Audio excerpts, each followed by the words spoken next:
muitas vezes a gente olha para a Reforma Protestante, e ao olhar para a Reforma Protestante, a gente pensa que a Reforma Protestante foi um movimento religioso.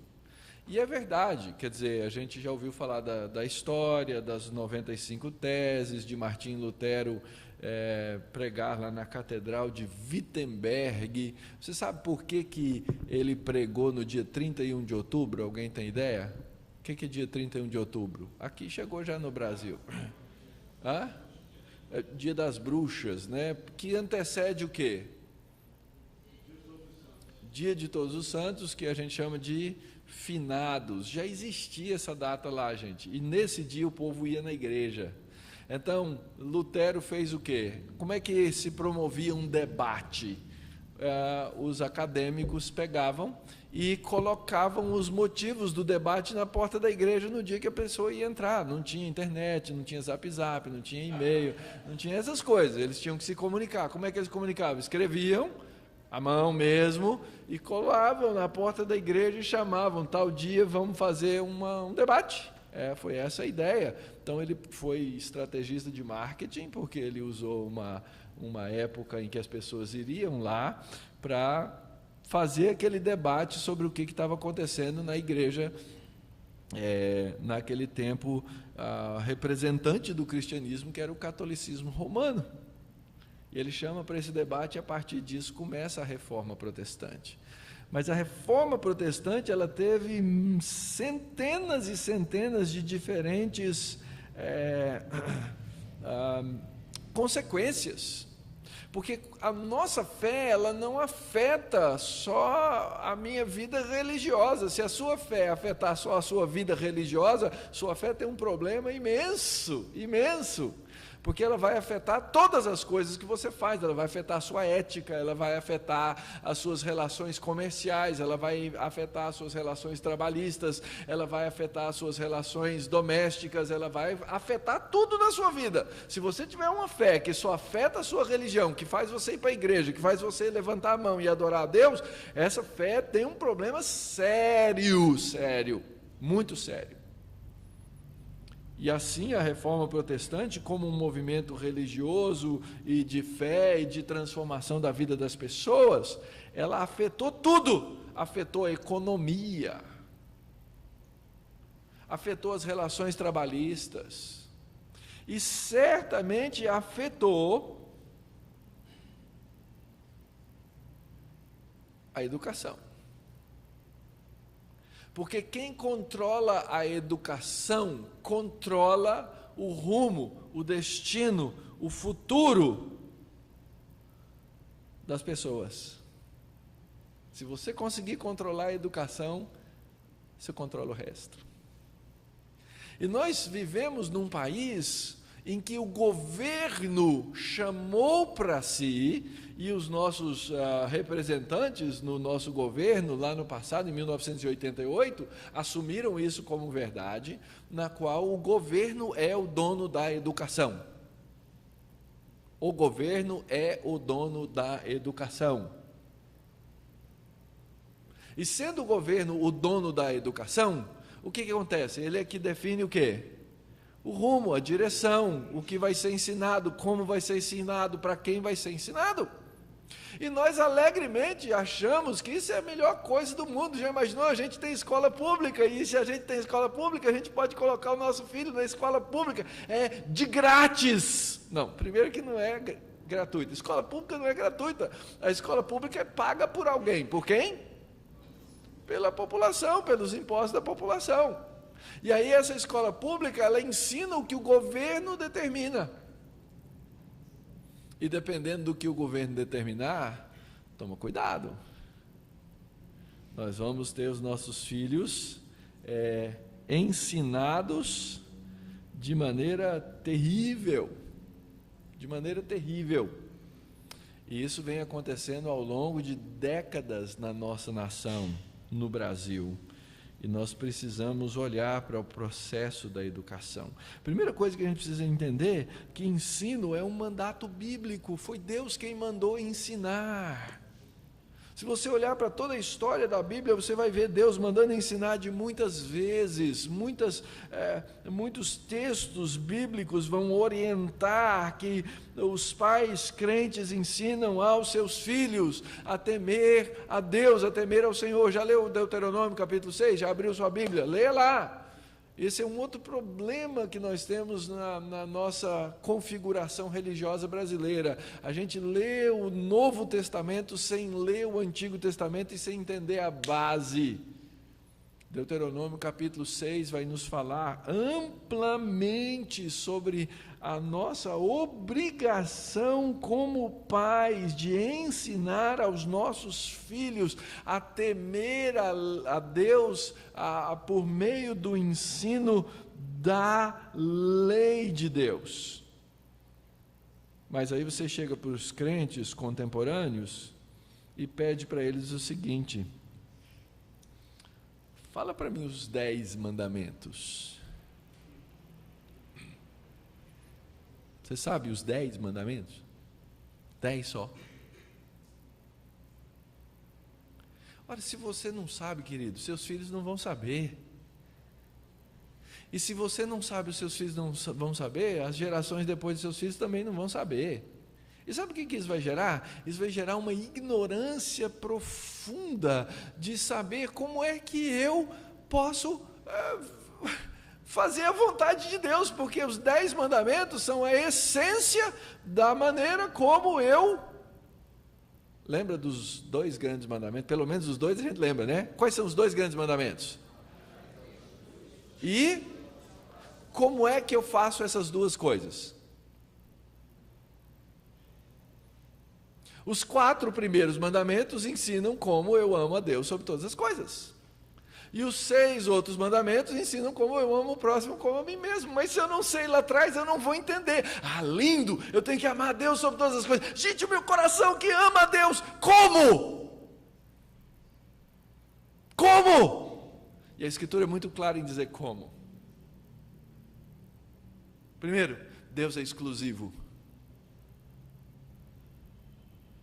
Segundo, Deus determina a forma de adorá-lo. Não terás outros deuses diante de mim, não farás para ti imagem. Então são 2 princípios de exclusividade. Eu não posso adorar outro Deus, eu não posso arrumar o jeito que eu gosto de adorar a Deus. É isso que Deus está dizendo no 2º mandamento.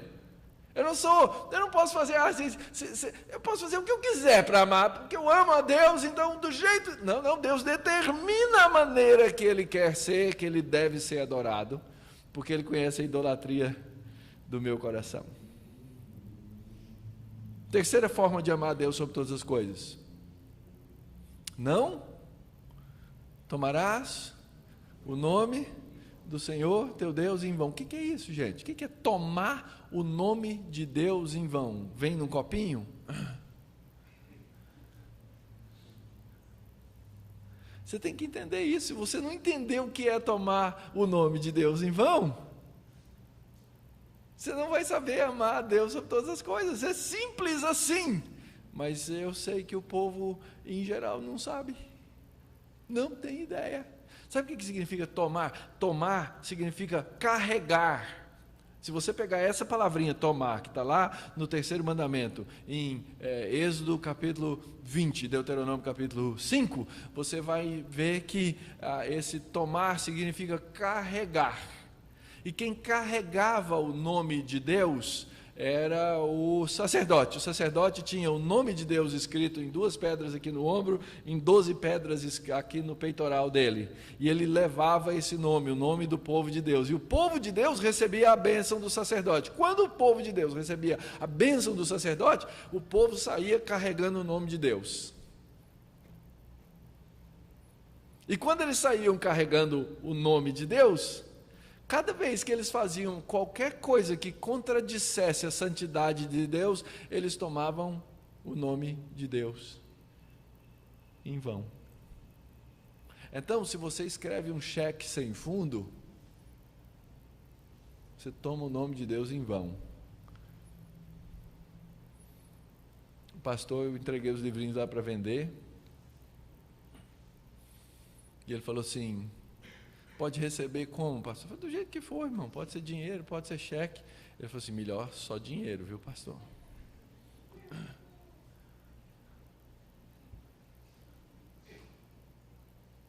Como?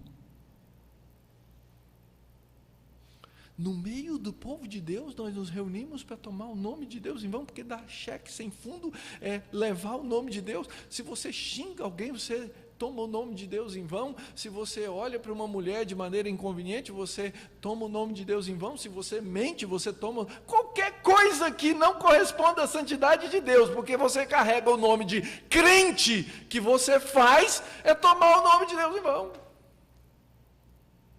Quarto mandamento, qual é? Lembra-te do dia de sábado para o santificar. Deixa eu fazer uma pergunta para vocês. Eu estou levando muito tempo aqui nessa parte, mas eu acho que ela é importante. Quantos são os mandamentos? 10, né? Nós somos críticos dos católicos romanos, porque supostamente eles não obedecem qual dos mandamentos? Que seria o segundo. Você sabe que eles dividem, eles pegam o primeiro e o segundo mandamento, eles colocam juntos, para eles é um mandamento só, e eles pegam outro mandamento e dividem em 2, para manter 10, porque seriam 9, né? E aí uma pergunta, os 10 mandamentos são válidos hoje? São válidos, não é? Vale hoje, todo mundo concorda comigo? Se tiver dúvida, você vai ter que comprar o livrinho. Olha eu fazendo propaganda.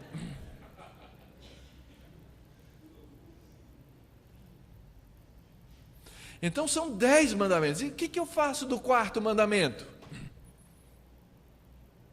Ora, a gente vai ter diferentes respostas. A resposta mais radical vem dos adventistas de sétimo dia. Eles dizem, não, é um dia na semana, certo, o sétimo que eu conto a partir do primeiro, chegou no 7, 18 horas, eu faço como o judaísmo, e aí eles seguem, fazem todo o legalismo da lei, e assumem sobre si. Esse é um extremo. Qual que é o outro extremo?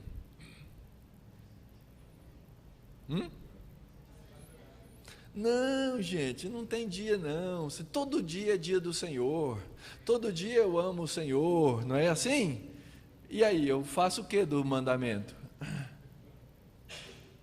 Joga fora. É isso que hoje nós fazemos, nós jogamos fora. E é óbvio que, ainda que não seja a estrita ideia do conceito de guardar o sétimo dia, a ordenança bíblica é de que eu tenho que guardar um dia. É óbvio.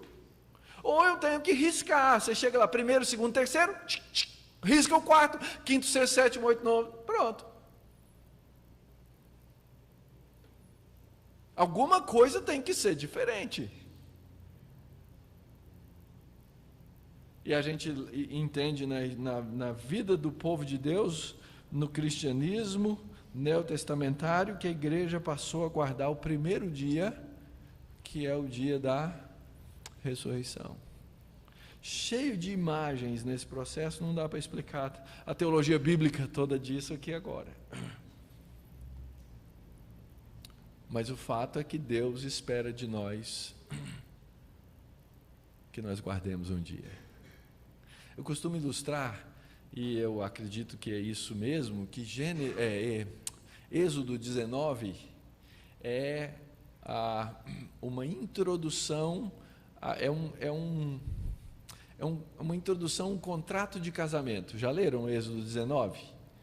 Olha, eu fui, tirei vocês, libertei vocês com asas de águia, e vocês vão ser o quê? Minha nação eleita, meu povo de propriedade exclusiva, não é? Vocês vão ser esse povo aí muito especial, muito específico.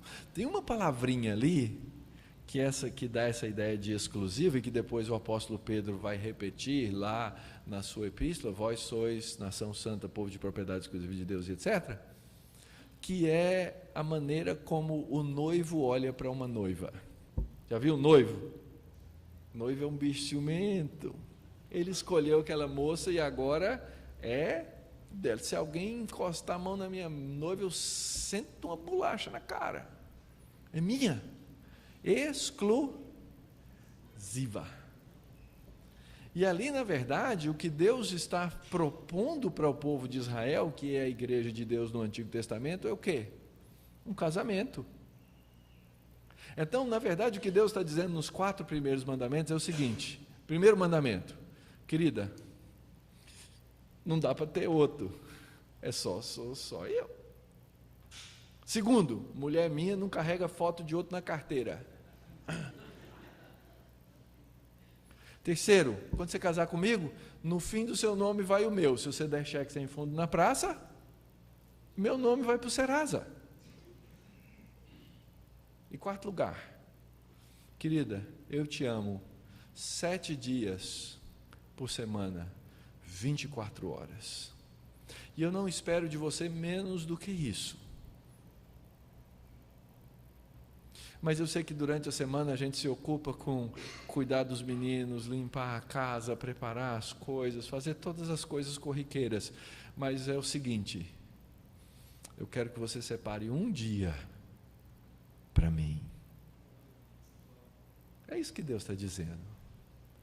É a nossa dedicação de exclusividade do tempo diante de Deus, que Ele requer de nós. Como é que você ama a Deus sobre todas as coisas? Pratique os primeiros 4 mandamentos. Como é que você ama o próximo como a você mesmo? Pratique os outros 6. Então, a primeira coisa, o seminarista chega lá para falar: pastor, estou pensando em casar com essa moça, será que Deus quer que eu case com ela? Fala assim: vai na casa dela, olha como ela trata os pais, porque se ela respeitar a autoridade dos pais dela, ela aprendeu o 5º mandamento, que é honrará teu pai e... Então ela vai entender o princípio de autoridade bíblica e ela vai te honrar. Mas se ela não souber honrar os pais, toma cuidado, você pode estar arrumando um problemaço no seu ministério.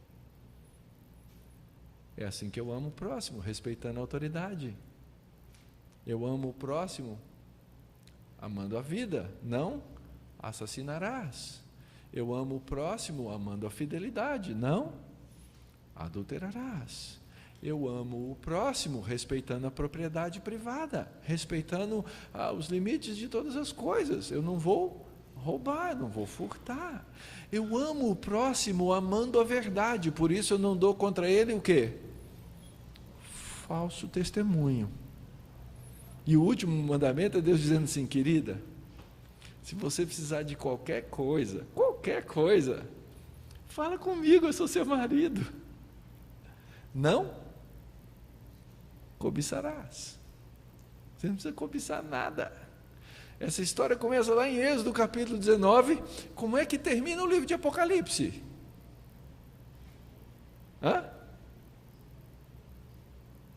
É o casamento, gente. A proposta de casamento está em Êxodo 19, o contrato de casamento está em Êxodo 20, a consumação do casamento está em Apocalipse.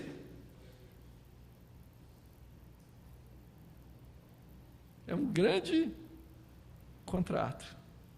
E Deus, então, no meio desse processo, nos ensina, ou nos ordena a fazer o quê? Ensinar a sua lei. Então, tudo isso para mostrar para vocês que é importante, que é fundamental, que nós tenhamos um projeto para educar. E eu não posso ficar simplesmente dependendo dessa educação pública que está aí, que está na mão de um governo, que está na mão do Estado e do governo, que são o quê? Ímpios! Nós não vivemos num Estado cristão. Então, cada vez que a gente alegremente manda o nosso filhinho de 5, 6 anos para a escola, com a mochilinha dele nas costas, para chegar lá na escola, a gente está mandando o nosso filho para a cova dos leões. Porque eles vão ser bombardeados com o ensino, com uma mentalidade, com uma visão de mundo que não é cristã. Então, o que seria uma educação cristã? Educação cristã é ensinar tudo, ciências, matemática, literatura, artes, dentro de uma estrutura, de uma visão de mundo bíblica integrada. Ensinar os estudantes a relacionarem todas as disciplinas acadêmicas à verdade de Deus, à autorrevelação de Deus na Bíblia, enquanto eles detectam e criticam as afirmativas da visão de mundo não bíblica. Mas isso eles não vão aprender em escola pública.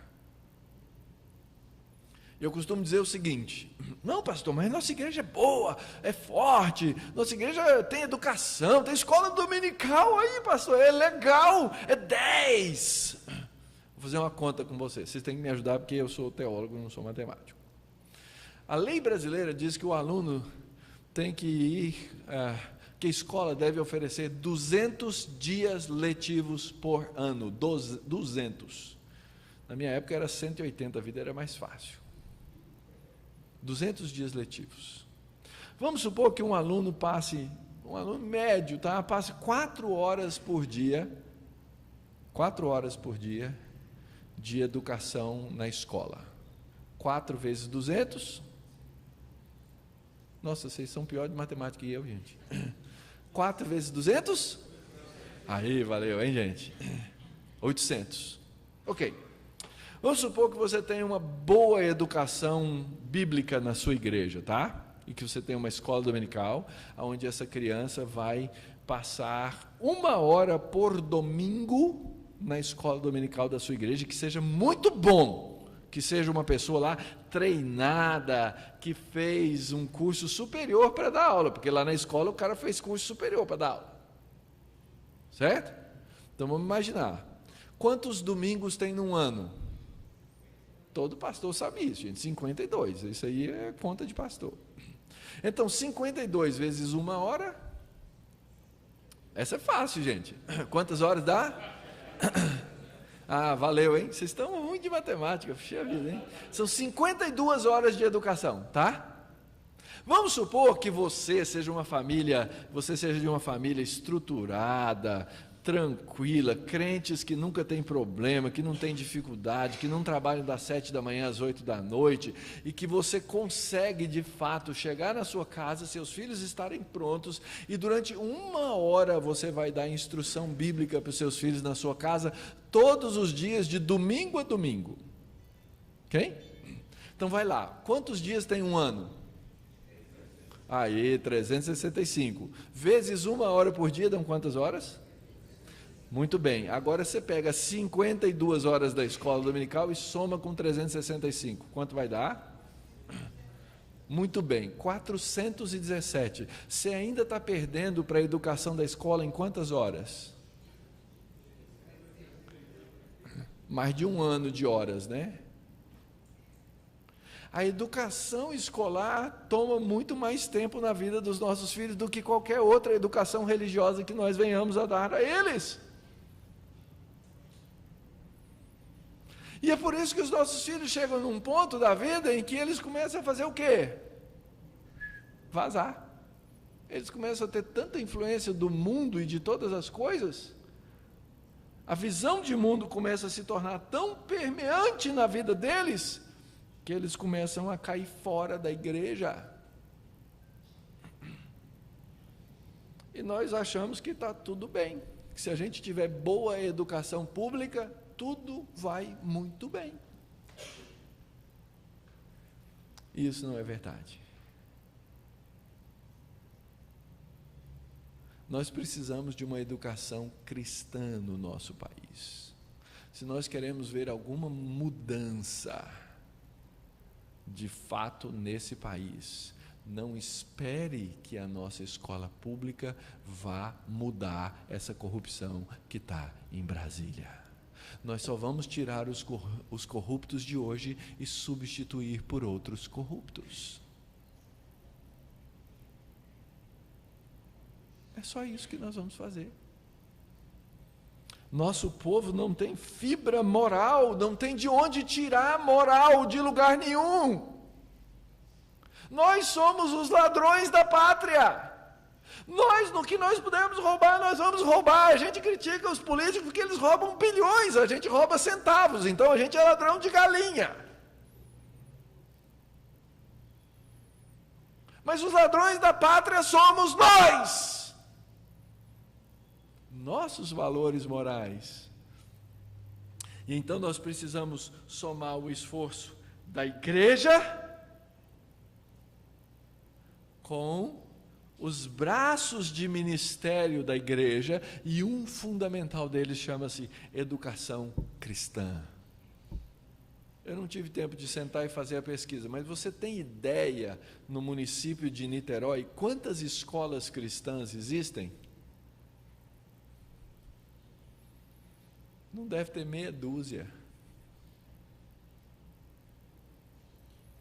Alguém sabe me dizer o nome de uma escola cristã em Niterói aqui? Ok, que é problemático, certo? Tem um bom ensino moral.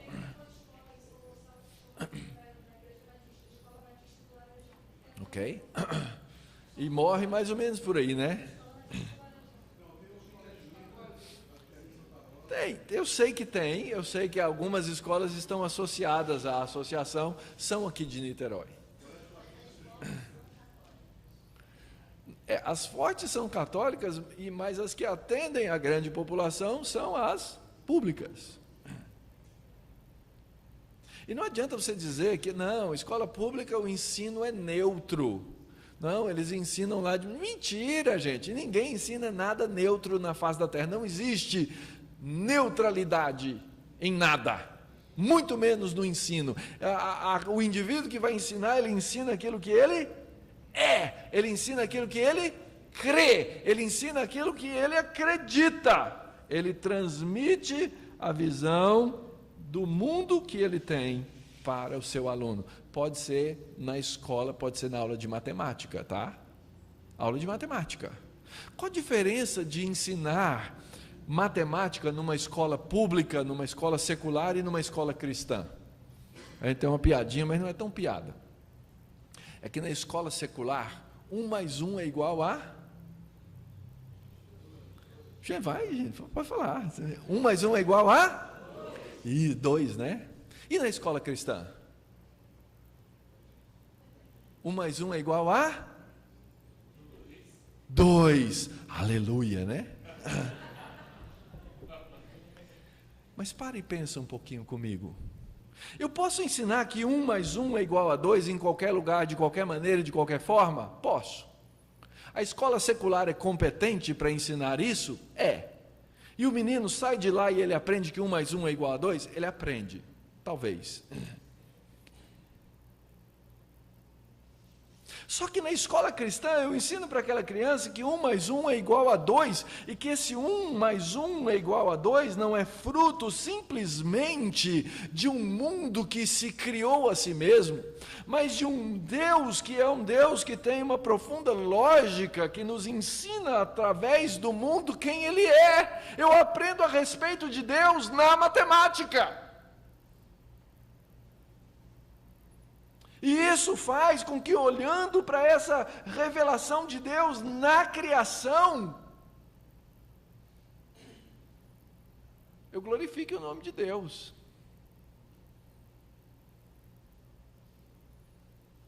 Porque os atributos invisíveis de Deus, quais são? Romanos capítulo 1. Mas lá em Romanos 1, quem lembra? Abre aí sua Bíblia. Romanos 1, capítulo 21. Romanos capítulo 1, verso 20 e 21.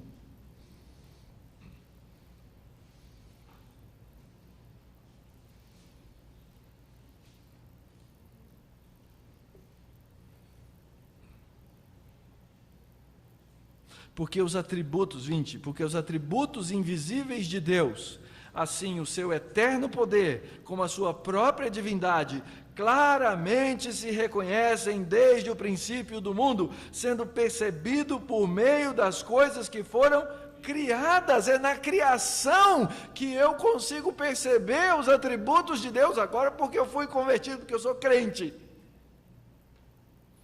Então o incrédulo, ele enxerga 1 mais 1 é igual a 2. Ok, muito bom. Mas o cristão não, ele vê 1 mais 1 é igual a 2, isso é fruto de um Deus lógico que criou essa lógica, que criou esse universo, que criou essa matemática, que criou a física, que criou a arte.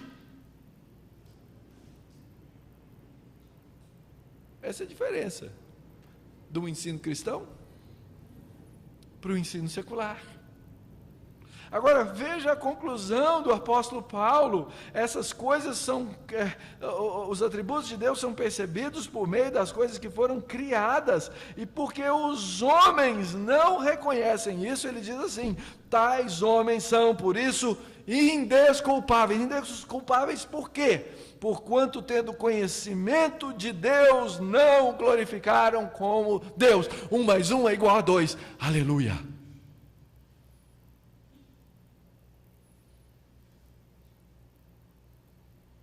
Então não se iluda de que educação é uma coisa sem importância. Foi uma preocupação dos crentes no primeiro século. Justino o Mártir, Clemente de Alexandria, Agostinho, os grandes chamados pais da igreja, valorizavam profundamente a educação. Justino diz: crer é o que nos move, e por isso está registrada essa ação. Ele creu na superioridade do cristianismo, e ele foi ao imperador romano implorar autorização para abrir uma escola cristã em Roma, no primeiro século.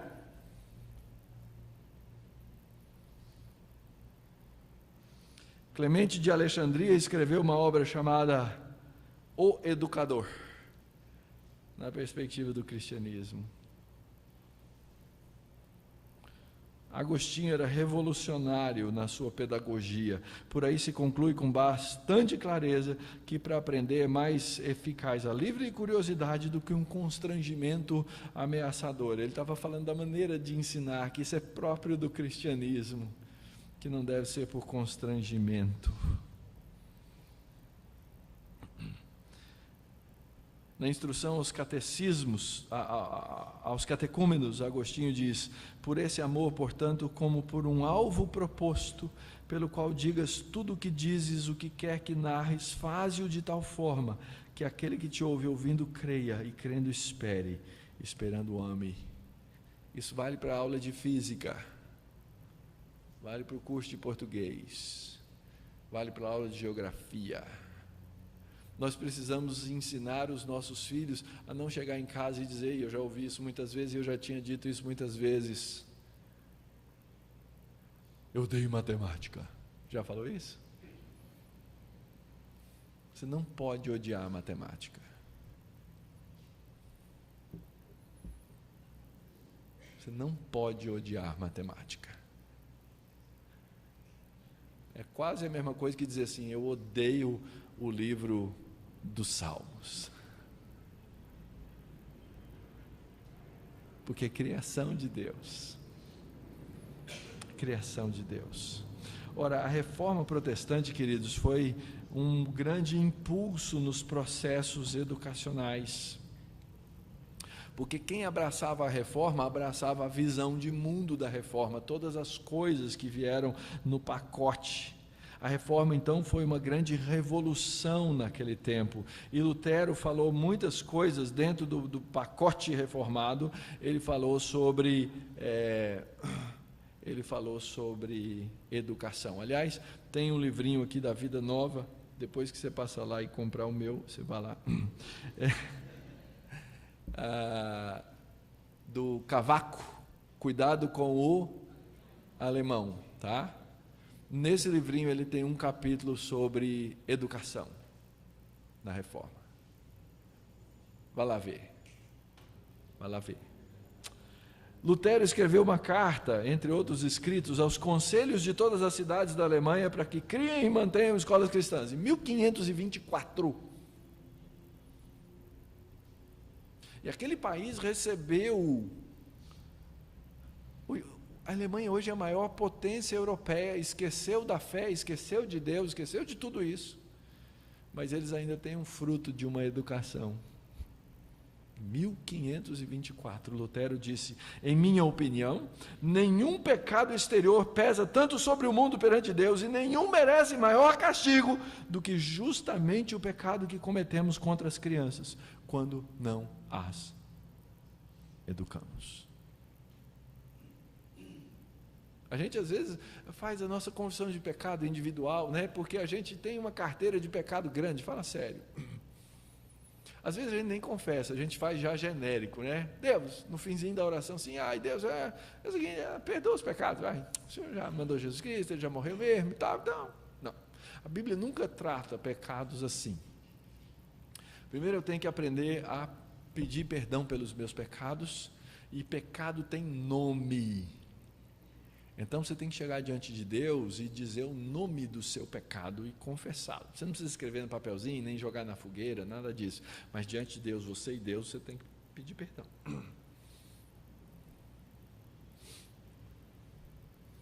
Mas nós cometemos pecados coletivos. Então, assim como eu posso deixar de educar individualmente os meus filhos, eu posso deixar e esquecer de educar coletivamente as nossas crianças. É isso, a respeito disso aqui que Lutero está falando. Nenhum pecado exterior pesa tanto sobre o mundo perante Deus, e nenhum merece maior castigo do que o pecado que cometemos contra as crianças. Quando nós acreditamos que a educação estatal vai suprir o que elas precisam e elas vão glorificar o nome de Deus por isso. Nós somos crentes do Estado. Nós somos crentes do governo. A Bíblia nunca nos autorizou a isso. No contexto da educação medieval, a mentalidade tomista tinha a ideia de que o clero e a corte precisam ser preparados. Com a reforma se quebrou esse pensamento, surgiu a Renascença, o humanismo, século XV, século XVI, e aí surge então aquilo que nós chamamos de humanismo cristão. E um dos grandes representantes foi exatamente João Calvino. Calvino tinha um propósito muito claro, muito definido na sua filosofia educacional. Ele foi o grande pastor de Genebra, ele não era o prefeito de Genebra, ele não era o gestor de Genebra, mas ele, porque era o pastor de Genebra, ele tinha grande influência. E ele então queria que as crianças de Genebra viessem a ser úteis à sociedade, mas que as suas mentes fossem formadas pelo ensino das Escrituras. Então ele queria que aqueles futuros cidadãos fossem preparados não somente na fé bíblica, mas na linguagem, nas humanidades. Calvino fez algo revolucionário. Ele dizia que ele queria ensinar as artes, as escrituras e as ciências. Ele queria preparar jovens para o ministério, para o serviço do governo. E ele faz o quê? Ele abre escolas para todos, para meninos e meninas. Ele abre escolas para os filhos dos pobres.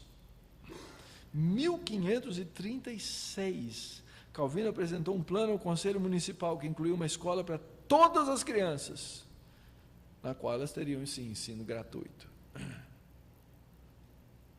Mas era diferente do que a gente tem hoje. Nós temos uma obrigação de estudar aquilo que nós chamamos de a revelação geral de Deus, as ciências. Isso deve nos levar a glorificar o nome de Deus. Eu me lembro uma vez, eu fui num acampamento da igreja, e um jovem era estudante de física e gostava muito de astronomia. E ele pegou uma meia dúzia da gente que estava por ali e falou assim, vamos sair um pouquinho aqui da luz. E a gente foi para uma região do acampamento bem escura, não tinha iluminação. E aí ele começou a apontar para o céu, do jeito que esses caras doidos gostam, né? Ali a ursa maior, a ursa menor, o fiote da ursa, não sei o que e tal. E, ó, o senhor faz o desenho aqui, ó, o senhor vê e tal, etc. Não é astrologia, tá? É astronomia, ok? E lá para as tantas, eu olhando assim, ele chegou por trás de mim, eu olhando numa direção do céu assim, ele falou: pastor, está vendo essas nuvens assim, ó, que estão fazendo um formato mais ou menos assim? Eu falei: estou. Acho que foi a primeira vez que eu vi uma das coisas que ele falou. A ursa maior ou menor, não vi nada. Estou. Ele falou assim: pastor, isso é a Via Láctea, é onde a gente mora. Que coisa tremenda. Me veio no coração o Salmo 8. A majestade de Deus, a grandeza de Deus, a grandeza do universo. A pergunta: que é o Filho do Homem? Quem somos nós nesse universo grande de Deus? E o coração da gente começa a se encher de graças e dizer: Deus, tão pequenos que somos. E o Senhor fez isso.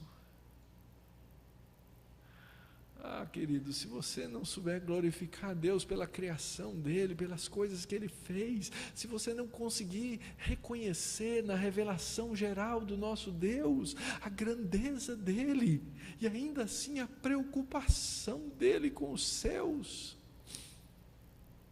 você não vai conseguir entender o que Deus quer de você no mundo. Pior, você vai deixar que os nossos filhos passem por esse mundo sem entender essas coisas. O humanista cristão João Calvino fundou então a Academia de Genebra, que influencia por séculos. Os calvinistas franceses, chamados de huguenotes, abriram 2.000 escolas na França.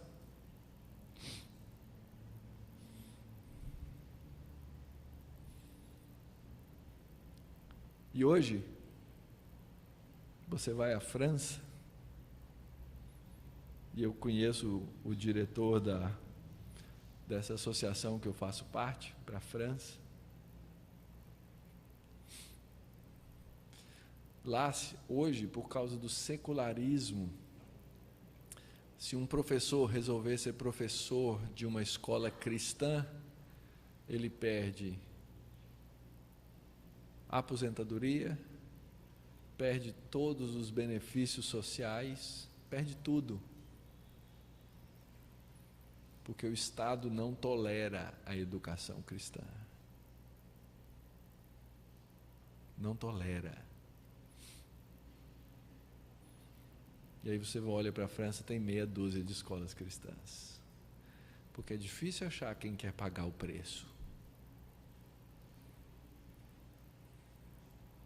E vocês acham que no esquema que está a educação brasileira, nós vamos muito longe? Se nós não tivermos força, se nós não tivermos volume de escola, se nós não estivermos formando cristãos conscientes do seu papel, não só para adorar no domingo, que é tão importante e fundamental, mas para ter um papel diferenciado na sociedade, na cultura, como agentes políticos, como agentes sociais. A curva da nossa nação é morro abaixo. Aí você vai dizer assim: não, mas eu sei, pastor, é só assim, só vai piorando mesmo, Jesus está voltando, então vamos cruzar o braço, vamos deixar. Tem 2.000 anos de cristianismo e Jesus ainda não voltou. Eu tenho certeza que Ele vai voltar, isso eu sei. Segunda coisa, eu tenho certeza que quando nós pregamos o Evangelho, segundo o apóstolo Pedro, nós aceleramos a volta de Cristo, não é? Nós apressamos, essa é a expressão bíblica. Eu tenho certeza dessas coisas. Mas enquanto o Senhor não vem, a igreja dele foi chamada uma obra. E nós precisamos fazer. E nessa obra encontra-se, entre outras coisas, a educação cristã escolar. John Knox, que foi discípulo de João Calvino e fundador do presbiterianismo, e eu sou pastor presbiteriano, espero que vocês me perdoem por isso. Ele foi para o seu país de origem, a Escócia, e ele planejou um sistema nacional de educação para conduzir a Escócia ao bem-estar espiritual e material. Depois você lê Deuteronômio capítulo 6, para você ver o que Deus diz lá a esse respeito. Muito bem, quando veio a reforma, e a reforma propôs educação, veio o quê? A contra-reforma, que foi o movimento do catolicismo para combater a reforma. Surgiram várias sociedades, vários movimentos, um deles foi a Sociedade de Jesus, de Inácio de Loyola. Esse pessoal veio para o Brasil. Qual que é a maior cidade do Brasil? São Paulo. Se você for a São Paulo e dizer assim, eu quero conhecer aonde São Paulo nasceu, sabe aonde vão te levar? Quem sabe? Eles vão te levar num lugar chamado Pátio da Escola, é o Marco Zero de São Paulo. A maior cidade do Brasil nasceu dentro de uma escola jesuíta. Não é à toa que a cidade chama São Paulo, e que em volta tem o quê? Santo Amaro, São Caetano, Santo André, santo e santo e santo. Ué, é? Olha aqui para o Rio de Janeiro. É uma visão de mundo, gente. A visão de mundo está aonde? A visão de mundo que nós temos, ela está no nome das coisas que tem ao nosso redor. É a expressão que as pessoas têm do mundo. Então, antes de ser cidade, São Paulo foi uma escola.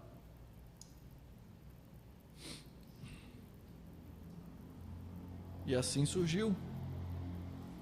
Então nós temos que lembrar que nós vivemos numa batalha de visões de mundo. Ao longo da história ainda tivemos um pietista chamado João Comênios, um pastor. Ele escreveu em 1630 um livro chamado Didática Magna. Ele lia a Bíblia e ele olhava para a educação. E ele é chamado de pai da didática moderna. Pai da didática moderna. Seus princípios educacionais, ensinar tudo a todos, que inclui conhecimento, moralidade e piedade na vida.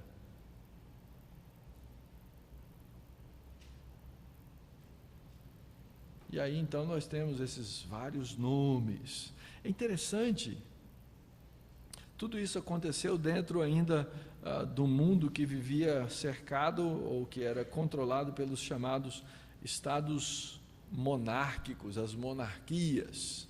E a gente lê na história, a gente olha e a gente sabe que quando o governo está na mão de um homem só e a impiedade impera, as consequências são terríveis. Os reis diziam, a lei sou eu determino a vida e a morte. Ora, quando isso parte de um Deus bom, nós podemos confiar, Deus é rei. Mas quando isso parte de homens ímpios, o pior pode acontecer. E isso tem a ver com a educação. A gente gosta muito da democracia, de poder eleger pessoas, né? De colocar, ainda que a gente não tenha quem eleger. Eu fico pensando, se tiver eleição, quando tiver eleição no Brasil, eu não sei em quem eu vou votar. Não, parece que não existe, né? Parece que não existe. Mas ainda assim nós prezamos o quê? Nós prezamos a democracia. Ela permite que as diferentes religiões e pensamentos convivam e caminhem juntos. Ora, homens, famílias na Europa, no Reino Unido, na parte calvinista da Europa, na Holanda e etc., eles começaram a ser perseguidos. E na perseguição sofreram profundamente. E eles então resolveram migrar, eles foram fundar aquilo que depois ficou chamado como a Nova Inglaterra e que hoje nós entendemos como os Estados Unidos da América. Esse pessoal saiu em navios para fundar um novo mundo, para eles era o novo mundo, a tal da América. Saíram primeiro os peregrinos do Mayflower, é uma história famosa, tem filmes a respeito. Depois saíram os puritanos do Arbela, 10 anos, chegaram lá naquela terra nova de mãos abanando para construir um mundo novo. Eles precisavam de construir casa, aprender a plantar, aprender a colher, abrir comércio, fazer tudo. Eles não tinham nada, chegaram lá no zero, certo?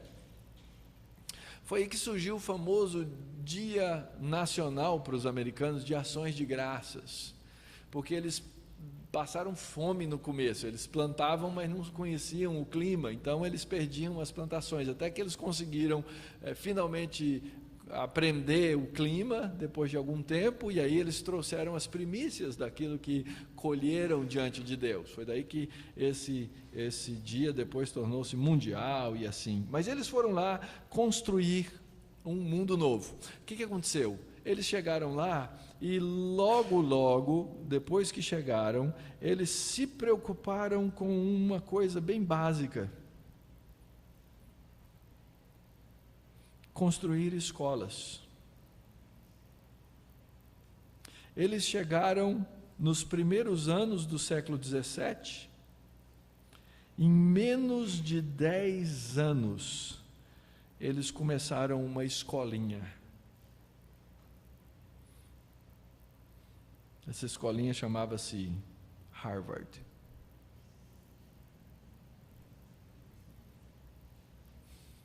Quem sabe o nome, de onde vem o nome dessa escola? Harvard.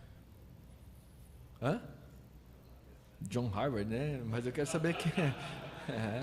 Na matemática vocês ficavam calados, agora vocês estão sabendo tudo, né? Mas eu quero saber quem era John Harvard. Um pastor puritano, congregacional. Ele tinha 400 livros e um dinheiro que ele deu para começar essa escola, e ele ganhou o nome.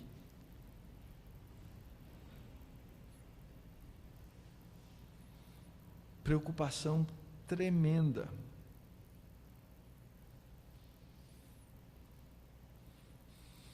Esses puritanos fundaram nos 150 primeiros anos, mais de 150 colleges naquela região, porque eles sabiam que precisavam educar. Tem uma outra escolinha, o Harvard. Aliás, se você olhar o escudo de Harvard, no meio está escrito Veritas. Isso vem da Bíblia. Todos os escudos, os símbolos dessas escolas têm a ver com Bíblia e Deus. Essa tradução não está boa, eu deveria ter mudado, mas vai lá. Depois de Deus, isso é um documento que eles escreveram, lá em Massachusetts naquela época. Depois de ter Deus nos levado a salvo para a Nova Inglaterra e construirmos nossas casas e providenciarmos o necessário para a subsistência, assim como os lugares convenientes para o culto a Deus. Olha a ordem. A gente precisava primeiro sobreviver e cuidar da nossa família. Depois a gente precisava organizar a nossa vida religiosa e ter onde cultuar a Deus. Em terceiro lugar, organizar o governo civil, tem que ter governo. E o próximo passo que desejávamos dar era promover o ensino, perpetuá-lo para a posteridade. Temíamos deixar depois de nós um ministério iletrado para as igrejas, quando os nossos ministros viessem a deitar-se no pó. Educação. Eu citei já 2 países, Alemanha e Estados Unidos. Não citei como um todo, mas vou citar agora, Suíça.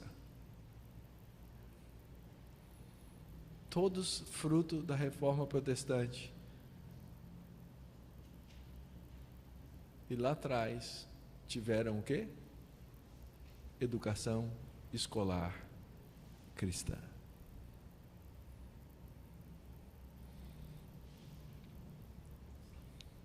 Brasil?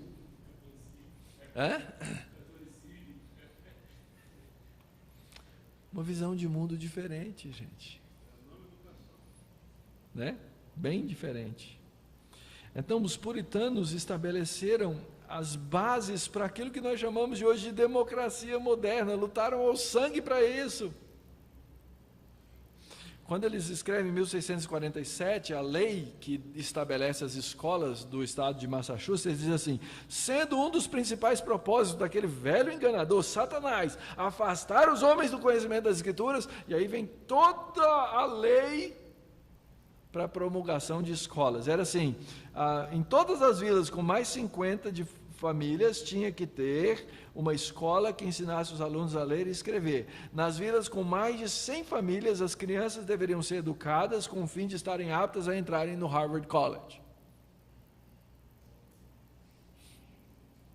Havia uma visão clara. Uma universidade fundada agora em 1700, lembra? Nós estamos falando aqui de 1600 e pouquinho. 1701 fundaram Yale. Yale fica na cidade de New Haven. Eu fui lá visitar uns 4, 5 anos atrás, não lembro direito. Nós temos um convênio com essa universidade. Sabe quantos livros tem na biblioteca de teologia da Universidade de Yale? Alguém quer chutar? Só assim para... Só um chute, vai. Quantos? Não, 40 mil tem a minha biblioteca aqui, no Andrew Jumper. 100 mil? 100 mil não.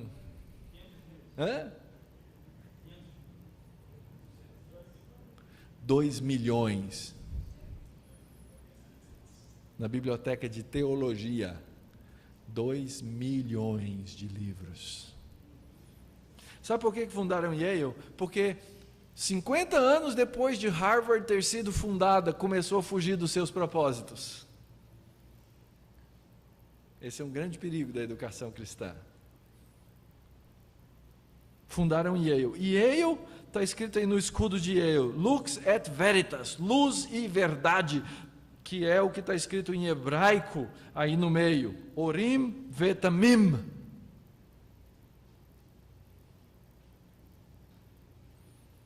E até os anos 40 do século passado, Yale ainda era uma instituição cristã.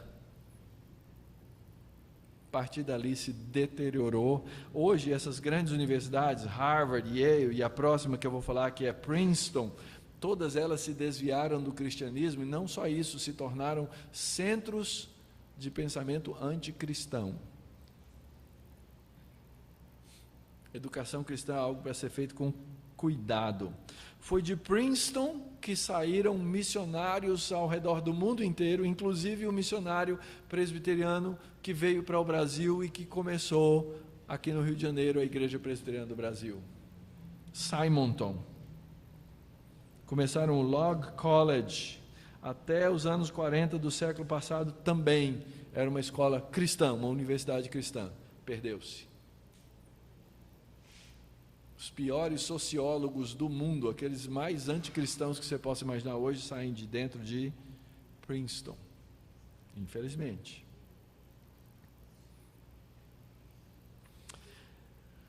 É uma luta, queridos, educação cristã é uma luta, e não é para os fracos.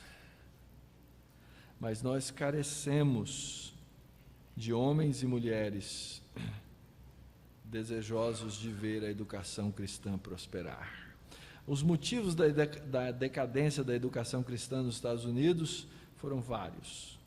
Guerras com os nativos, morte das lideranças. Interessante, né? Aquilo que Deus promete nos dar, também é aquilo que pode nos matar. A prosperidade econômica na nova geração fez com que eles desistissem da educação. Tinham uma visão distorcida do lucro, se afastaram dos princípios, a falta de contato com as escolas principais nos pontos principais, e aí os ideais foram embora. Hoje o movimento escolar cristão nos Estados Unidos é um movimento de luta, é um movimento minoritário. Cada 2 anos eu vou lá me encontrar com as lideranças mundiais dessa associação que eu sou parte, estou indo lá agora em julho de novo, e lá eu ouço as histórias que acontecem ao redor do mundo. Quais os 2 lugares onde a educação cristã escolar mais prospera hoje no mundo? 2 chances para vocês. Esse aí a gente chega ali daqui a pouco, mas uma educação escolar cristã, quem quer chutar aí? Chute, eu sei que vocês não têm muito acesso a essas coisas. África. Gente, daqui 15, 20 anos, a África vai estar mandando missionários para o mundo. Pode ter certeza. Pode ter certeza. Hoje a África é o lugar aonde a nossa associação tem o maior número de alunos no mundo. Às vezes nós recebemos outras associações dentro da nossa associação, assim, eles vêm literalmente em milhões. Milhões. E nós continuamos nessa luta, precisamos lutar. Interessante, no Brasil, o nosso missionário Simonton, que chegou para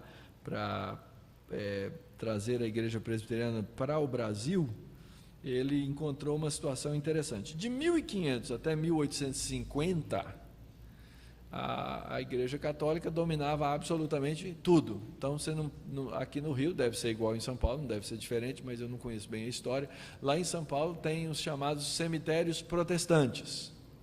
Por quê? Porque os protestantes não podiam enterrar seus mortos no cemitério católico. Aliás, o protestante ele não podia nascer, porque a igreja católica controlava o batismo e o certificado, a certidão de nascimento. Não podia casar, porque a igreja católica controlava a certidão de casamento. E não podia morrer, porque a certidão de óbito também era tudo eclesiástico. Era uma mistura da igreja com o Estado absoluta. Quando começaram a negociar com os ingleses exigiram a abolição da escravatura, todas essas coisas. Os ingleses eram o quê? Qual a religião predominante da Inglaterra? Protestante anglicana. Então, o que eles faziam? Eles só podiam ter os seus cultos nos navios, lá nos navios, aqui na Baía de Guanabara. Me contaram, não sei se é verdade, que essa expressão para inglês ver, já viram? Isso é para inglês ver. É porque eles tiraram aqui da costa os escravos e jogaram para o interior, para dizer, não, nós não temos escravos, era para inglês ver. Todo mundo sabia que tinha escravidão, mas para inglês ver, eles tiraram da costa os escravos.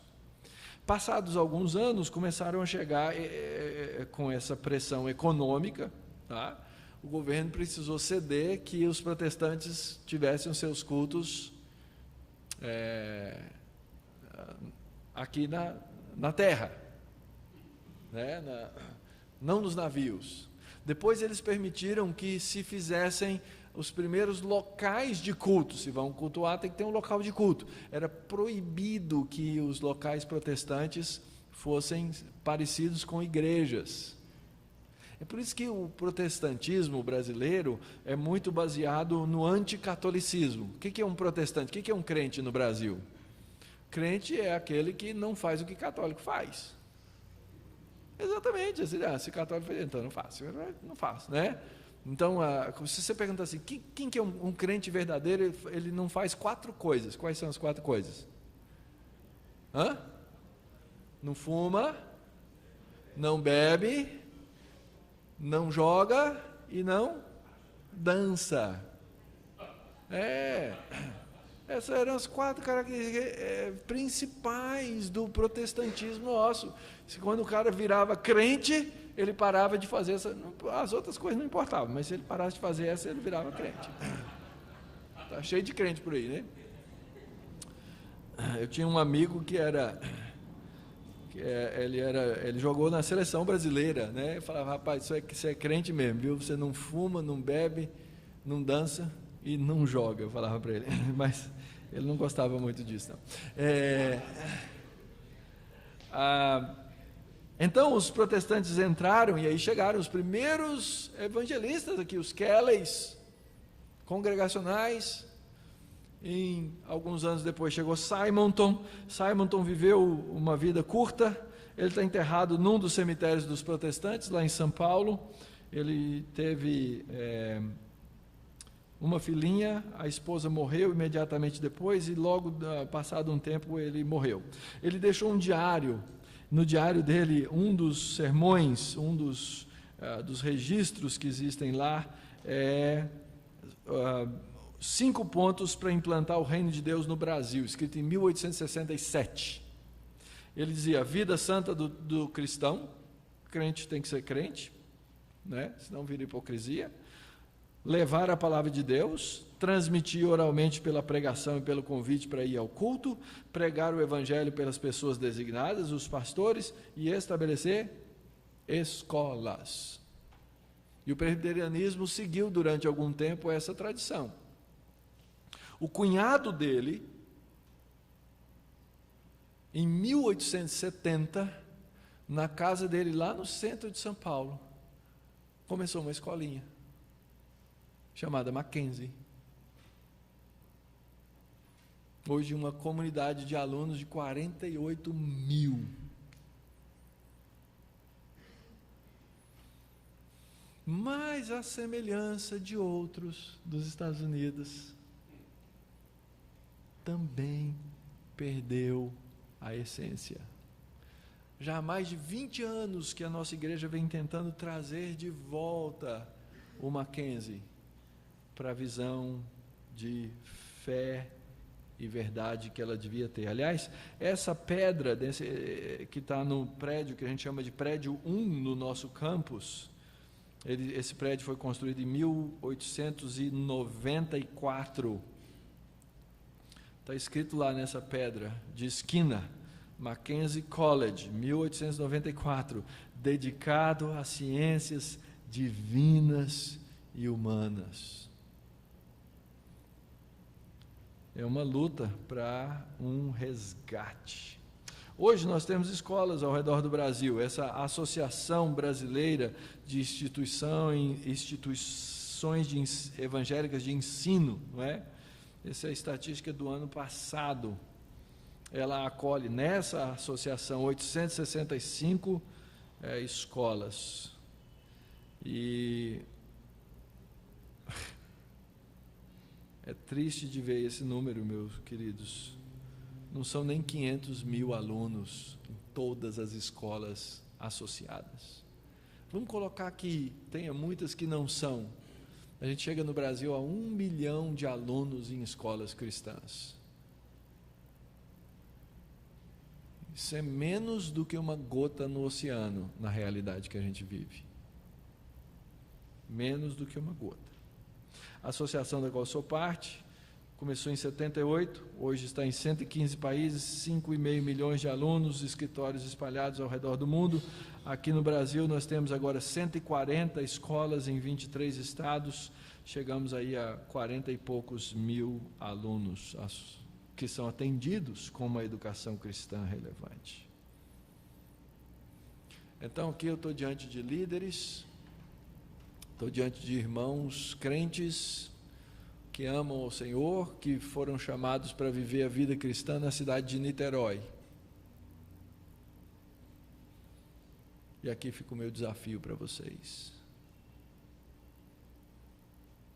Niterói precisa de escolas cristãs.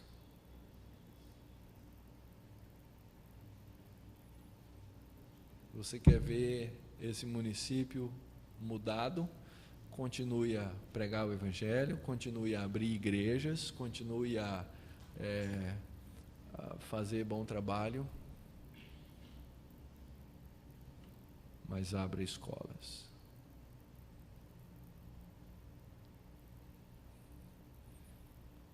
Daqui 20, 30 anos, 40 anos,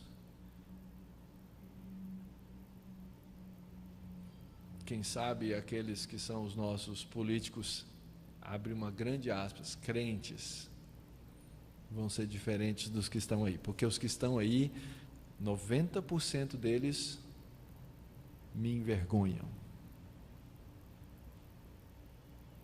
quebram o terceiro mandamento, tomam o nome de Deus em vão, se elegem em nome de Deus, mas não carregam de verdade o nome de Deus. Ou seja, tomam o nome de Deus em vão. Vergonha nossa. Vergonha nossa.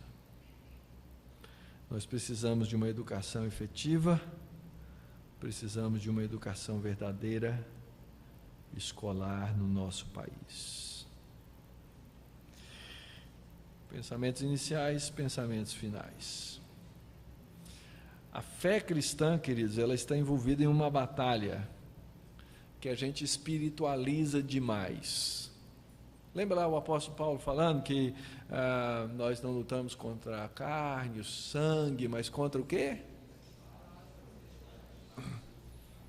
Nós lutamos contra principados,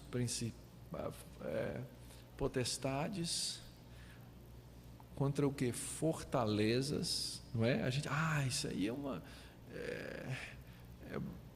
um movimento espiritual, a gente tem muito dessa batalha espiritual, que o pessoal fica vendo capeta pendurado em, né? Quem leu O Mundo Tenebroso lembra, né? Que os demônios ficavam sentados assim no fundo, olhando o culto e tal, um negócio impressionante, mas não tem nada na Bíblia,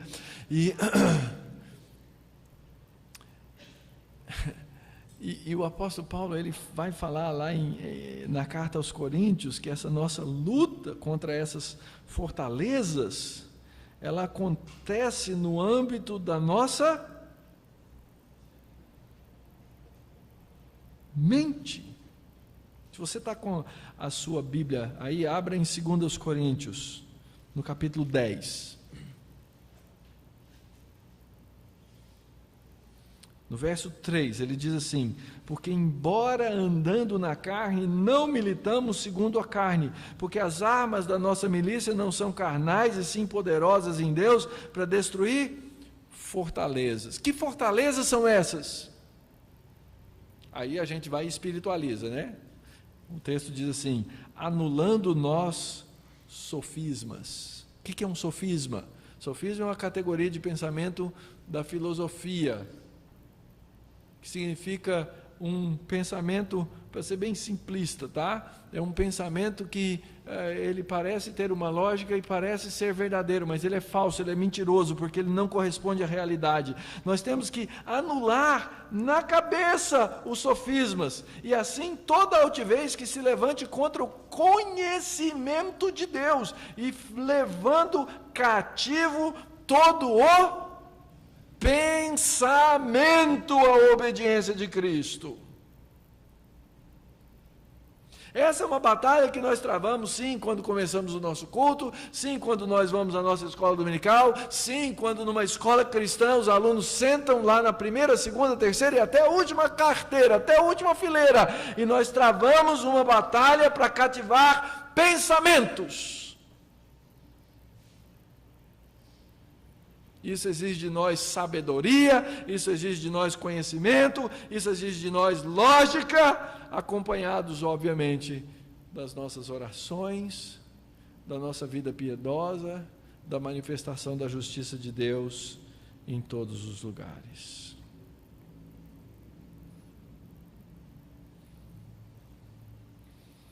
Uma batalha pelos corações e mentes. Temos que entender o que é que a gente faz de diferente numa escola cristã e mostrar isso por meio do amor a Deus. Os cristãos reformados sempre acreditaram que a obtenção de uma educação é uma das maneiras de se prepararem para o serviço no reino de Deus. Não é o único caminho, mas é um caminho excelente. Essa é a nossa vocação. Não estamos sozinhos, somos parte de uma história. Que Deus nos abençoe para fazer essas coisas. Muito obrigado, pastor.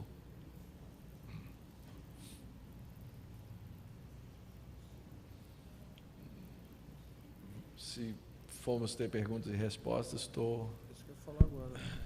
Então, irmãos, se vocês quiserem fazer perguntas, por favor, venham até aqui o microfone, para a gente poder captar o áudio, tá? Até meio-dia a gente tem 20 minutinhos. Perguntas fáceis, né, pastor? Tá bom? Pode vir, fica à vontade.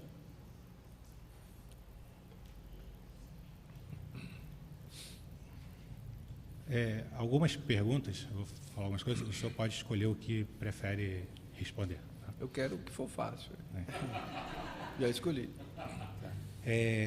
Pensando nessa questão da educação cristã escolar, como é que seria a preparação de um professor para atuar nessa escola, tendo isso em mente, tendo isso em vista, tanto para atuar numa escola confessional, uma escola que se diz realmente cristã, ou numa escola secular, seja ela pública ou privada,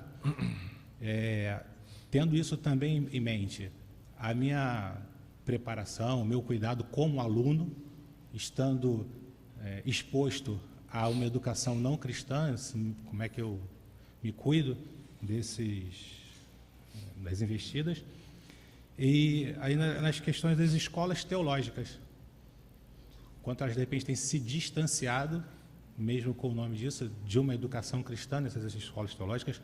Eu nunca frequentei nenhuma delas. E uma outra pergunta, como a associação identifica, ou como ela certifica uma dessas escolas, as escolas como sendo escolas cristãs? Ok. Realmente são várias perguntas, mas vamos lá. Acho que esse slide aí ajuda a pensar exatamente em todos esses campos que você falou. Está faltando um R aí no Mackenzie BR. Na nossa escola, nós temos ali, eu sou diretor de uma escola de pós-graduação em teologia.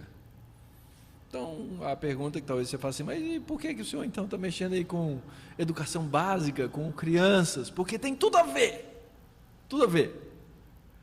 A base, aliás, esse foi um dos princípios na reforma, de que a teologia é a mãe de todas as ciências. Todas as ciências, elas devem ser construídas em cima de um arcabouço teológico. Só que aí nós vivemos num ciclo de vício no processo, porque as nossas escolas são seculares. Aí você pega o seu filho, você mesmo foi para uma escola de educação, pedagogia, e você lá recebeu um bombardeio de filosofia pagã, tá? Eu vou dizer com todas as letras, filosofia pagã. Não tem nada a ver com Deus, nada a ver com a Bíblia, aliás, quase sempre é contrário à Escritura. Só que você fica lá perdidaço, né? E aí você vai, no tempo, você vai harmonizando seu coração com aquele ensino, porque você tem que sobreviver. Aí esse professor vai para a nossa escola, ele vai ser um professor secular, mas ele é crente. Então ele quase que vive uma dicotomia entre uma coisa e outra. Eu encontro centenas desses professores. Centenas. E a primeira coisa que a gente faz com esse professor é trabalhar com ele, e aí eu trabalho aí dentro da escola teológica, um curso de cosmovisão cristã. E aí você, de novo, irmã Sheila, né? Aqueles folderzinhos, eu gostaria de distribuir alguns para eles, para quem tiver interesse.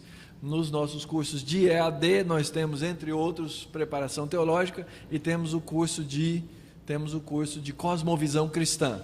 É um momento em que a gente tenta quebrar essa diferença que os crentes têm entre a vida secular e a vida religiosa, para trazer uma visão de mundo integral. Esse é um ponto. Na associação, nós fazemos a mesma coisa.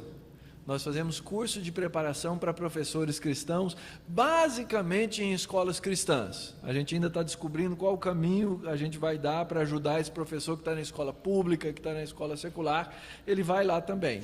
Nesse mês agora, de maio, nós tivemos um evento, foi lá no Mackenzie, um Congresso Nacional de Educadores Cristãos, e nesse Congresso Nacional de Educadores Cristãos, nós tivemos lá mais de 1.100 professores de escolas cristãs reunidos, ouvindo sobre teologia, foco cristão na educação. Tivemos mais de 80 workshops tratando desses temas todos dentro de uma visão, de uma perspectiva cristã. E como a gente sabe que a realidade da educação brasileira é complexa, nós começamos também dentro do Mackenzie esse sistema de ensino, chama Sistema Mackenzie de Ensino. Desde o primeiro livro da educação pré-escolar, agora nós estamos entregando os últimos livros do ensino médio. Então, todas as disciplinas da pré-escola ao ensino médio, todas elas, português, matemática, física, tem livro de educação física, artes, tudo dentro de uma visão de mundo cristã. Não é livro de escola dominical, é livro de português, matemática, física, etc.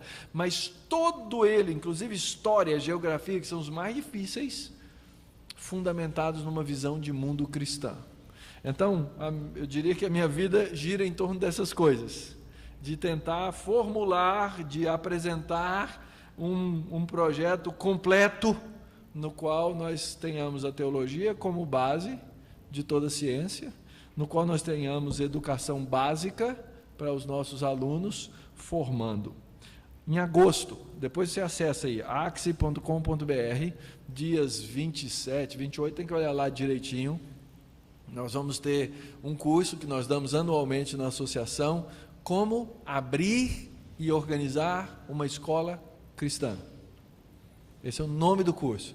Nós temos um livro publicado com esse nome, Organização e Liderança de Escola Cristã. Lá fala como é que você faz o estatuto da escola, como você começa a organizar a escola, como você contrata pessoas, como você vai atrás, etc. E a gente dá o básico. É óbvio que é uma obra imensa, mas a gente tenta fazer isso. E ao longo do processo a gente vai dando cursos. Então a gente tem um curso de certificação. Então, alguém para se tornar associado da nossa associação, a gente vai pedir que eles concordem, inclusive, com a confissão de fé da associação, que é uma confissão evangélica, né? Mas tem que acreditar na Bíblia como palavra de Deus, tem que acreditar na Deus Pai, Filho e Espírito Santo, na Trindade, Jesus como o único caminho, etc. Toda a base da confissão de fé evangélica, a pessoa tem que dizer que concorda. Os líderes dessa escola têm que ser cristãos comprometidos com ela, e eles têm que se comprometer a desejar que todas as coisas na sua escola funcionem ou caminhem para isso. Nos Estados Unidos, por exemplo, para uma escola se associar lá, 100% dos professores têm que ser cristãos. Eu sei que isso não é realidade no Brasil, a gente precisou caminhar por outras formas, mas basicamente é isso aí que a gente faz: teologia, material pedagógico cristão, treinamento cristão, é o que a gente tem feito, tá bom?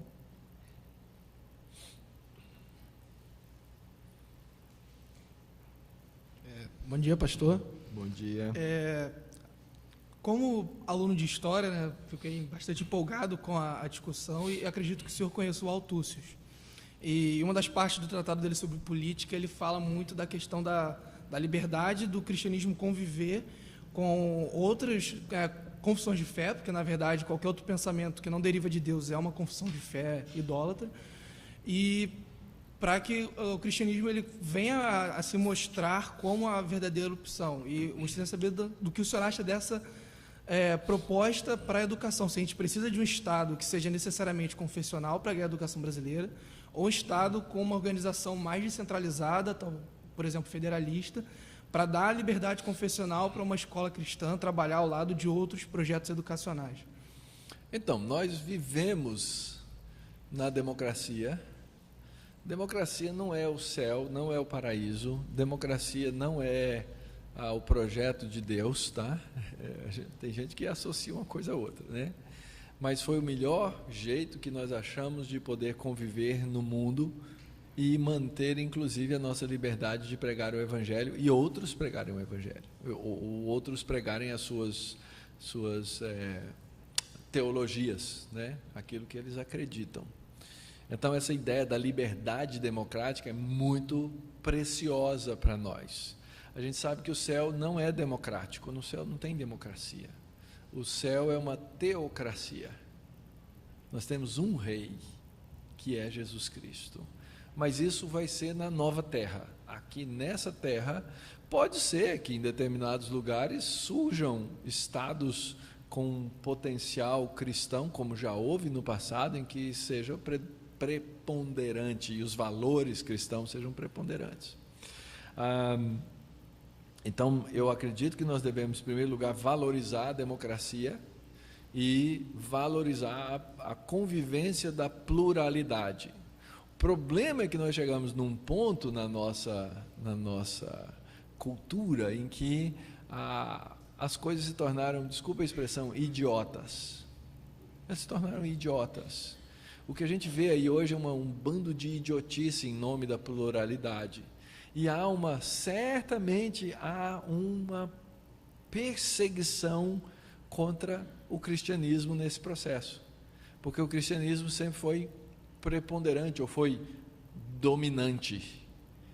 Então, o que a gente vê hoje é que o cristianismo ele vai perdendo a sua voz na cultura, na sociedade, e em nome do chamado Estado laico, não é? Eu tenho que eliminar a minha fé para poder falar no Estado. Isso é mentira, isso é uma falsidade, isso não existe. Mas o mundo hoje pensa dessa maneira. Então, nós vivemos numa guerra cultural. Algumas pessoas olham assim e falam assim, a gente nunca viveu um período tão terrível na face da terra da história. Mentira, gente, basta ler a história. Já teve um período muito pior do que o nosso, não tem a menor dúvida, em tudo, em valor moral, né? Em tudo a gente fala hoje da homossexualidade, que coisa horrível está acontecendo. Não, está acontecendo uma coisa que na nossa visão é horrível, porque a gente está saindo dos valores que a gente chama de judaico-cristãos para o pós-cristianismo, que é o que aconteceu na Europa. A Europa era cristã. Hoje você vai na Europa e fala de Cristo, fala de Bíblia, a geração nova, eles não sabem o que é cristianismo, eles sabem que existe uma igreja lá, alguma coisa, mas eles não sabem mais. A Europa é pós-cristã, é possível que o Brasil caminhe para um pós-cristianismo, é possível que o mundo globalizado caminhe para um pós-cristianismo, e talvez Deus esteja nos ensinando algumas lições na história, inclusive de como viver na democracia. Eu estive ano passado na Indonésia. A Indonésia é um país interessante, no mínimo, né? O cristianismo é uma das religiões oficiais da Indonésia. A Indonésia o comunismo estava dominando a Indonésia. Houve uma revolução anticomunista na década de 70, tem filmes aí sobre isso, faz pouco tempo, né? E para matar a ideia do comunismo, na Indonésia você é obrigado a ter uma religião. Então, quando você nasce, na sua carteira de identidade vai a sua religião. Você pode trocar de religião, você pode trocar.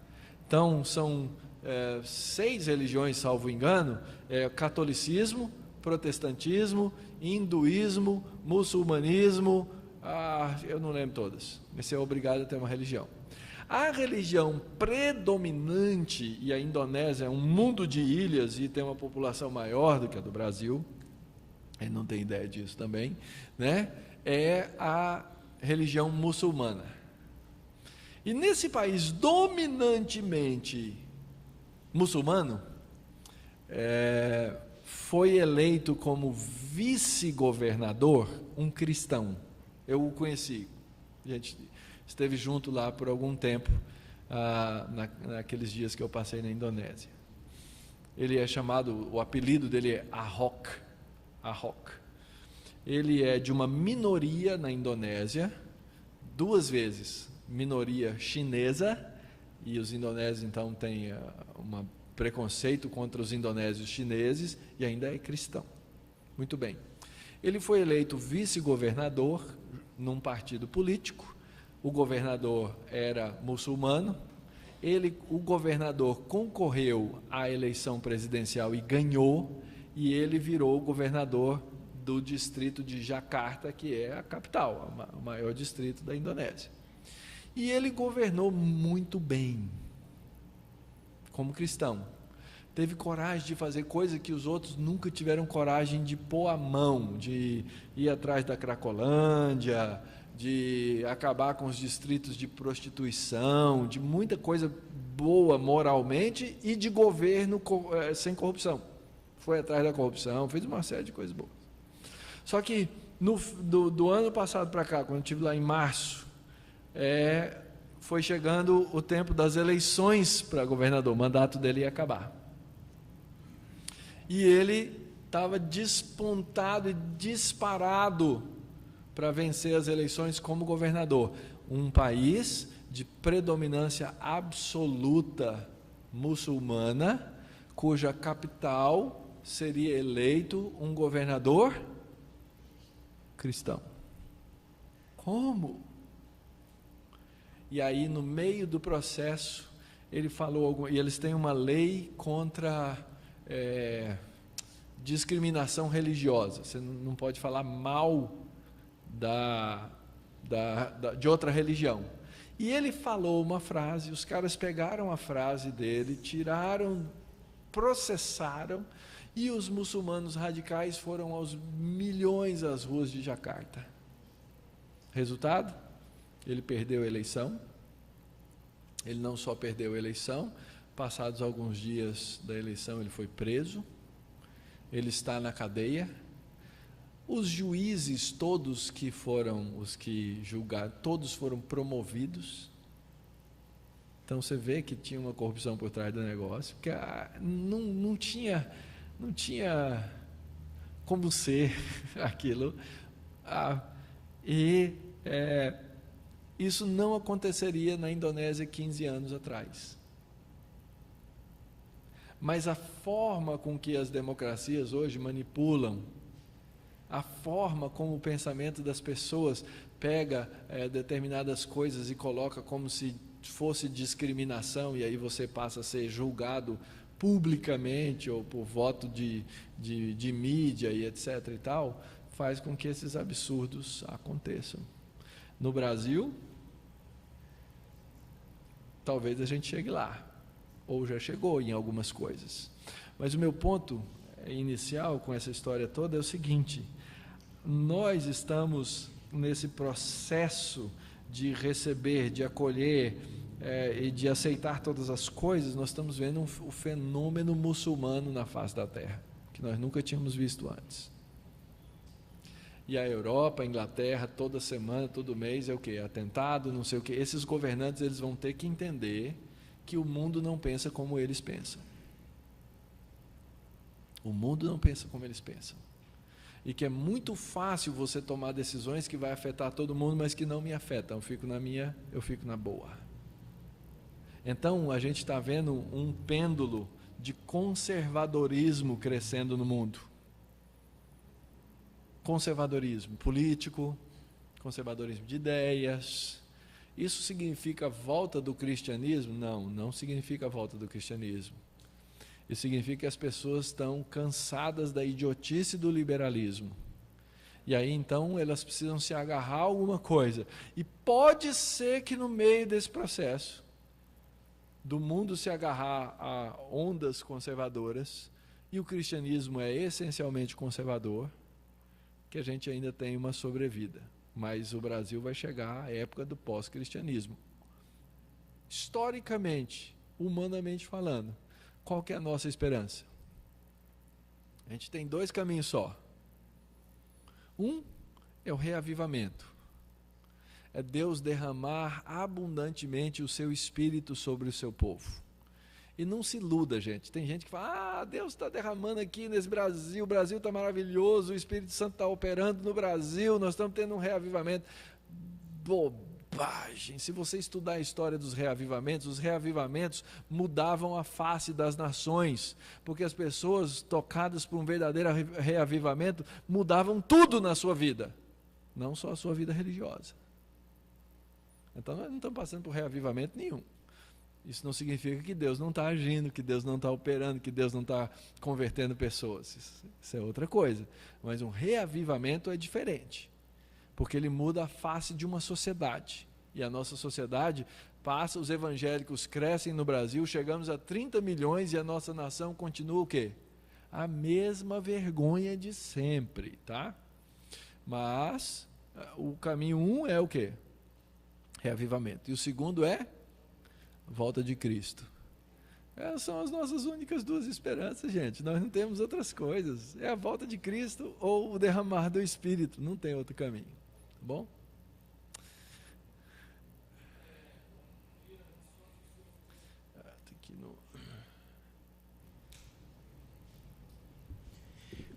Face que temos visto corrupção e o mau testemunho de algumas igrejas, a gente vê o movimento dos desigrejados.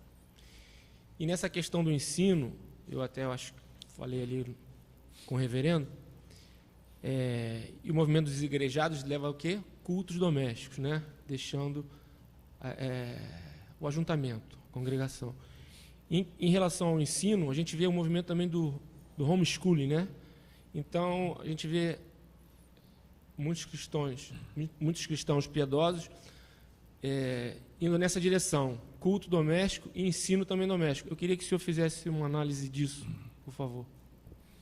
Rapaz, umas 3 horas eu consigo.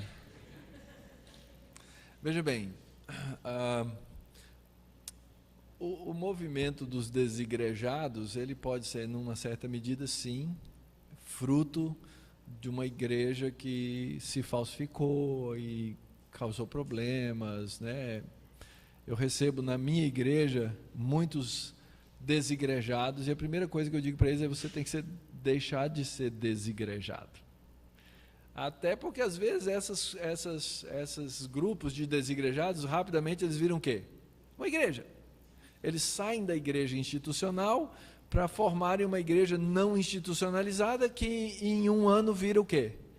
Igreja institucionalizada. Só que ela nasce sem o quê? Sem história, sem tradição, sem teologia, e vira um saco de gata. Essa é uma tendência, ok? Não estou dizendo que todas elas fazem assim, mas essa é uma tendência, tá? Esse é um fenômeno que não é do Brasil, esse é um fenômeno que está acontecendo no mundo inteiro. Algumas nascem como boas igrejas, outras nascem como verdadeiras aberrações, ok? Porque história e tradição é importante nesse processo. Para alguns, ser desigrejado passa a ser a religião dele. A religião dele é ser desigrejado. E alguns, então, eles formam esses pequenos movimentos de desigrejados que não querem se igrejar de jeito nenhum. Eles acusam toda a igreja como se ela fosse, toda ela, absolutamente, a expressão de Satanás. Isso é coisa do inferno mesmo, não é? Eu sei que igrejas e denominações têm muitos erros, têm problemas, têm dificuldades. Eu vivo numa denominação, eu tenho as lutas dentro da denominação. Algumas se tornam tão impuras que deixam de ser igreja. Nossa denominação, a Igreja Presbiteriana do Brasil, a minha, ela declarou algumas igrejas grandes e famosas e populares no Brasil como seitas. Então, hoje, essas pessoas vêm dessas igrejas, nós não as recebemos como membros de outras igrejas, nós recebemos como se eles estivessem começando na fé, ok? Eles têm que passar pela sala, aprender tudo de novo e serem batizados, inclusive, se foram batizados naquelas igrejas, porque nós não elas são tidas por seitas. Ora, nós vamos ter uma multiplicação de seitas no Brasil, eu não tenho dúvida disso. Então, a religião de alguns se torna ser desigrejado. Movimento de homeschooling é muito interessante, é um movimento mundial muito grande, e a preponderância do homeschooling ao redor do mundo é de natureza cristã. O cristianismo tem muito a ver com isso, né? Só que para alguns a sua religião passa a ser homeschooling. Vai discutir com um cara de homeschooling na internet para você ver. Rapaz, é a fé dele, aí você perde. A igreja dele é homeschooling. Eu conheço centenas de famílias de homeschoolers ao redor do mundo. Muita gente. Em muitos casos pode ser uma bênção. Em outros casos pode ser um grande desastre. Dentro da cultura média geral brasileira, a tendência é ser um grande desastre. Eu tenho dados, pesquisas. Essa nossa associação, a AXE, em 2010, ela fez uma pesquisa. No Brasil, quando a criança vai para a escola, a gente mede aquilo que a gente chama de output. O que é output? É o que a escola entrega no final do ensino médio. Como é que a gente mede o que a escola entrega no final do ensino médio?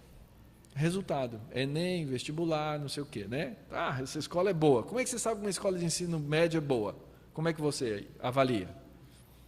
Os alunos passam no vestibular, os alunos têm boa nota no Enem, eles têm uma série de qualidades. Ok, essa é uma maneira de você medir o que a escola está entregando.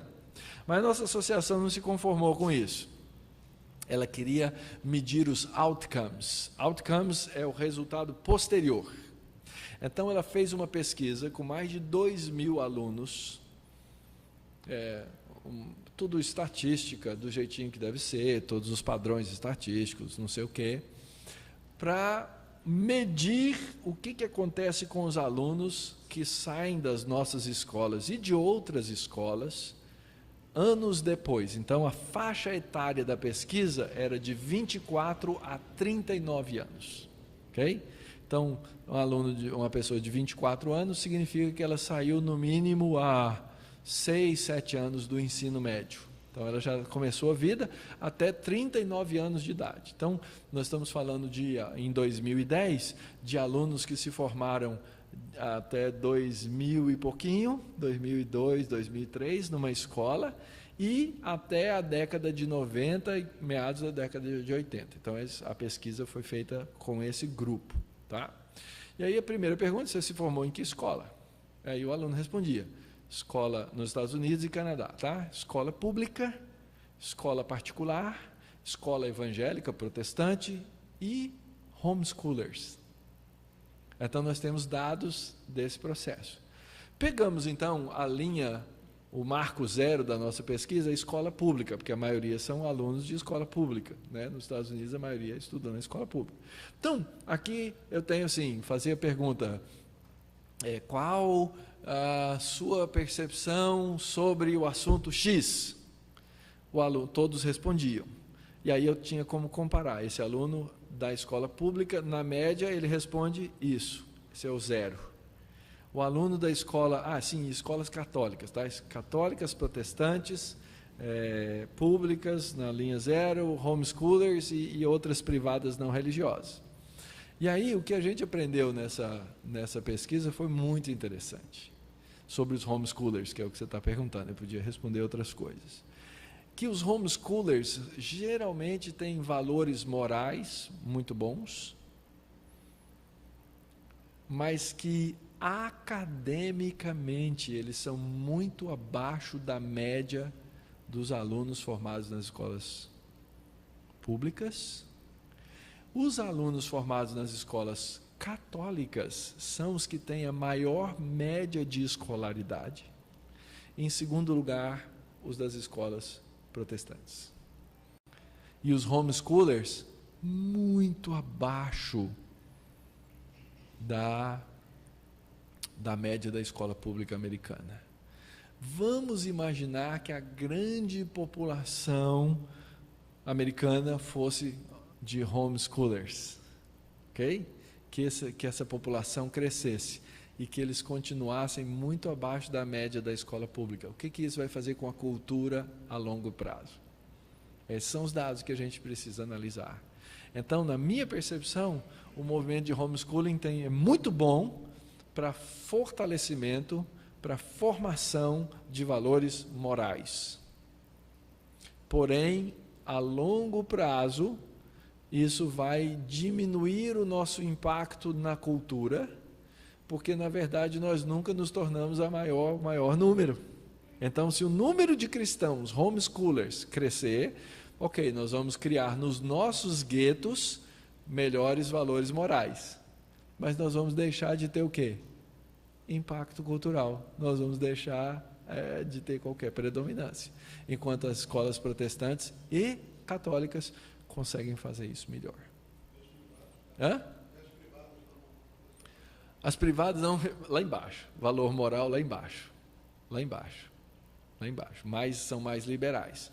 É interessante, só para explicar para vocês, acho que essa parte não precisava estar toda aí no DVD não, viu? Eu vou falando, né? Não cabe, já passou do meio-dia. O que a gente fez foi o seguinte, a pesquisa foi assim, eles foram nas maiores e melhores escolas protestantes, evangélicas, americanas, e nas maiores católicas, e pegaram 150 diretores dessas escolas, e perguntaram assim, o que a sua escola quer com o aluno que se forma nela?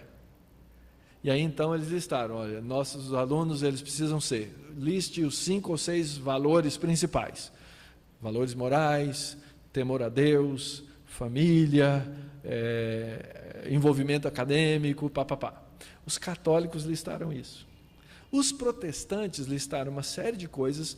Por exemplo, nos protestantes, um dos principais valores não é o desenvolvimento acadêmico. O que refletiu isso? Refletiu que nós estamos abaixo das escolas católicas, muito acima das escolas públicas, mas abaixo das católicas.